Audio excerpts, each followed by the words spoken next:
औज़ुबिल्लाहिमिनश्शैतानिर्रजीम बिस्मिल्लाहिर्रहमानिर्रहीम अवलैसल्लज़ी ख़लक़स्समावाति वल अर्ज़ बिक़ादिरिन अला अन यख़्लुक़ मिस्लहुम बला वहुवल ख़ल्लाक़ुल अलीम। और क्या वो जिसने आसमानों और ज़मीन को पैदा किया, क्या उस पर कादिर नहीं कि उन जैसों को पैदा कर सके? क्यों नहीं, और वो सब कुछ पैदा करने वाला, सब कुछ जानने वाला है। सूरह यासीन आयत 81। बिकादिरिन अला अन यख़्लुक़ मिस्लहुम, उस पर कादिर नहीं है उन जैसों को पैदा कर सके, यानी क्या वो इंसानों को दोबारा वजूद अता करने पर कादिर नहीं। आसमानों और ज़मीन की तख्लीक उनकी तख्लीक से बहुत बड़ी और मुश्किल है। जैसा कि फरमाया, यकीनन आसमानों और ज़मीन का पैदा करना इंसानों को पैदा करने से ज़्यादा बड़ा काम है, लेकिन अक्सर लोग नहीं जानते। भला क्यों नहीं, वो उनको दोबारा पैदा करने पर कादिर है। वहुवल खल्लाकुल अलीम, और वो सब कुछ पैदा करने वाला, सब कुछ जानने वाला है। ये पांचवी दलील ख़ास है कि अल्लाह ताला पैदा करने वाला है। तमाम मखलूक़ात को खा पहले गुजर चुकी हों या आने वाली, छोटी हों या बड़ी, सब की सब अल्लाह ताला की तख्लीक और कुदरत के आसार हैं। जब वो किसी मखलूक को पैदा करना चाहता है तो वो इसकी नाफरमानी नहीं कर सकता। मुर्दों को ज़िंदा करना उसकी तख्लीक के आसार का हिस्सा है। अबू हुरैरा रज़ी अल्लाह ताला अन्हु ने बयान किया कि नबी सल्लल्लाहु अलैहि वसल्लम ने फरमाया, अल्लाह ताला फरमाता है, मुझे इब्ने आदम ने झुठलाया हालांकि उसके लिए मुनासिब नहीं था। मुझे उसने गाली दी हालांकि उसके लिए मुनासिब नहीं था। मुझे झुठलाना ये है कि कहता मैं उसको दोबारा पैदा नहीं करूँगा, हालांकि मेरे लिए दोबारा पैदा करना इसके पहली मर्तबा पैदा करने से ज़्यादा मुश्किल नहीं। उसका मुझे गाली देना यह है कि कहता है कि अल्लाह ने अपना बेटा बनाया है, हालांकि मैं एक हूँ, बेनियाज हूँ, ना मेरी कोई औलाद है और ना मैं किसी की औलाद हूँ और ना कोई मेरे बराबर है।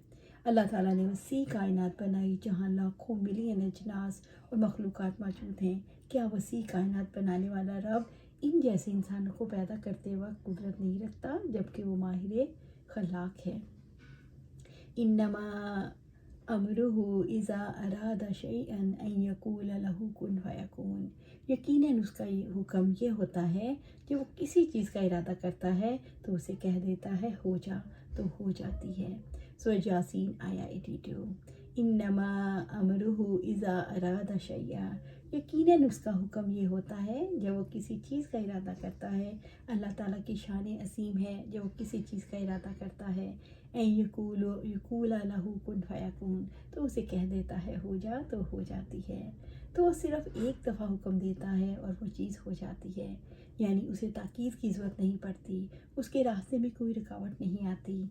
जैसे अल्लाह सुब्हानहू तआला फरमाते हैं, आसमानों और ज़मीन का मौजूद है और वो जब किसी काम का फ़ैसला करता है तो यकीनन उसको कहता है कि हो जा, तो हो जाता है। सूरह बकरा आयत 117। अबू सईद खुदरी रज़ी अल्लाह ताला अन्हु बयान फरमाते हैं कि आप सल्लल्लाहु अलैहि वसल्लम ने अगले ज़माने के एक शख्स का जिक्र करते हुए फरमाया, एक शख्स को अल्लाह ताला ने माल औलाद दी। जब वो मरने लगा तो उसने अपने बेटों से कहा, बाप की हैसियत से मैंने अपने आप को कैसा साबित किया? उन्होंने कहा बहुत अच्छा। उसने कहा देखो, मैं अल्लाह की राह में कोई नेकी ज़ख़ीरा नहीं कर सका, तो इस हालत में अगर मैं कहीं अल्लाह के पास सामने पहुंच गया तो ज़रूर मुझे अज़ाब होगा। तुम ऐसा करना, जब मैं मर जाऊं तो मेरी लाश को जला देना, फिर जब मैं जल कर कोयला हो जाऊं तो खूब पीस कर बारीक कर देना, और जब कभी तेज़ आंधी आए तो मेरी राख हवा में उड़ा देना।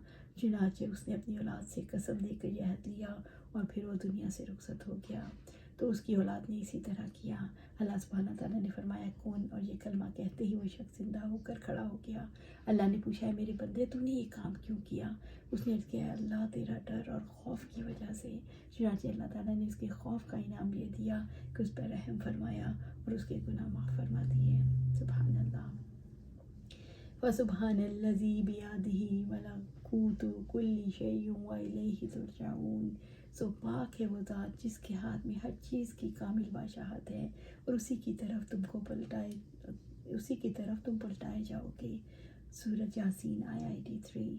फसुब्हानल्लज़ी बियदिही मलकूतु कुल्लि शैइन, सो पाक है वो ज़ात जिसके हाथ में हर चीज़ की कामिल बादशाहत है। ये छठी दलील है, अल्लाह ताला हर चीज़ का मालिक है। عالم علوی اور عالم سفلی کی تمام چیزیں اسی کی ملکیت ہیں اور اسی کے غلام ہیں، اس کے دست سے تدبیر کے تحت مسخر ہیں۔ وہ ان کے اندر اپنی احکام کونی اور قدری، احکام شرعی اور احکام جزائی کے ذریعے سے تصرف کرتا ہے۔ ان کی موت کے بعد انہیں دوبارہ زندہ کرے گا تاکہ وہ اپنی ملکیت کامل سے ان پر اپنا حکم جزائی نافذ کرے۔ اللہ تعالیٰ ہر چیز کا خالق ہے اور دائمی حیات والا ہے، کائنات کا سنبھالنے والا ہے، وہی حاکم ہے، اسی کے ہاتھ میں زمین اور آسمانوں کی کنجیاں ہیں۔ جیسے کہ اللہ سبحانہ تعالیٰ فرماتے ہیں، بڑا بابرکت ہے وہ جس کے ہاتھ میں تمام بادشاہت ہے، وہ ہر چیز پر پوری قدرت رکھنے والا ہے۔ سورۃ ملک آیہ 1۔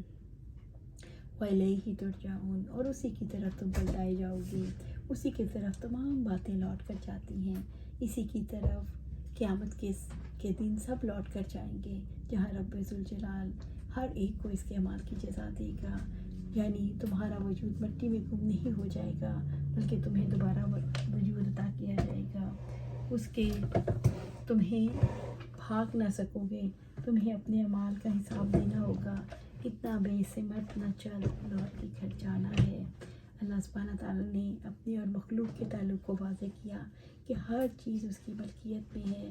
اللہ تعالیٰ نے واضح کیا کہ کائنات کی تمام مخلوقات پر اس کا مکمل قبضہ اور کنٹرول ہے۔ اللہ سبحانہ تعالیٰ سے دعا ہے کہ ہمیں قرآن و سنت پر عمل کرنے کی توفیق دے اور اس پر جمع دے۔ آمین یا رب العالمین۔